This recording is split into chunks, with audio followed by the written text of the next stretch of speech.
बस एक बार सोच के देखो कि कल सुबह तुम्हारी आंख खुले और पता चले कि इंडिया के पीएम और प्रेसिडेंट ने दोनों ने एक साथ ही रिजाइन कर दिया है, तो अब क्या होगा? लवणेन भोज्यम।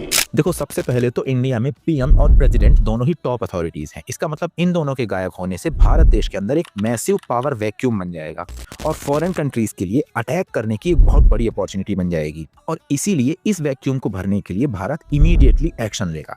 प्रेसिडेंट की कुर्सी को सबसे पहले भरा जाएगा वाइस प्रेसिडेंट से, क्योंकि प्रेसिडेंट सबसे बड़ा पद होता है। इसीलिए वाइस प्रेसिडेंट को बनाया जाएगा एक्टिंग प्रेसिडेंट कुछ दिनों के लिए, और फिर खेल शुरू होगा, कौन बनेगा प्रधानमंत्री। पीएम की रिजाइन करते ही पूरा कैबिनेट डिसॉल्व हो जाता है। अब अगला पीएम कौन बनेगा, ये सबसे बड़ा सवाल बन जाता है। प्रेसिडेंट या एक्टिंग प्रेसिडेंट मेजोरिटी पार्टी से बोलता है कि आप अपने लीडर को चूज करो। अगर कोई पार्टी देश की पार्लियामेंट में मेजोरिटी होल्ड करती है तो वो लोग आपस में डिस्कस करके ही किसी एक कैंडिडेट को तुरंत पीएम बना सकते हैं। अब अगर रूलिंग पार्टी के पास मेजोरिटी नहीं है तो सबसे पहले एक्शन लिया जाएगा इलेक्शन करवाने के लिए।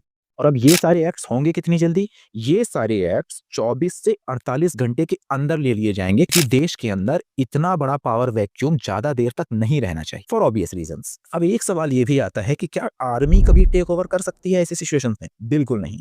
इंडिया का सिस्टम एक स्ट्रॉन्ग डेमोक्रेटिक सिस्टम है, यानी कि सिविल लीडरशिप और कॉन्स्टिट्यूशन के हिसाब से यहाँ पर ब्यूरोक्रेसी तुरंत ही कंट्रोल ले लेती है। इसका मतलब पीएम और प्रेसिडेंट अगर तुरंत ही रिजाइन कर दें तो ज्यादा से ज्यादा एक सनसनीखेज खबर बन सकती है। वैसे टेंशन मतलब ऐसा होगा नहीं इतनी आसानी से।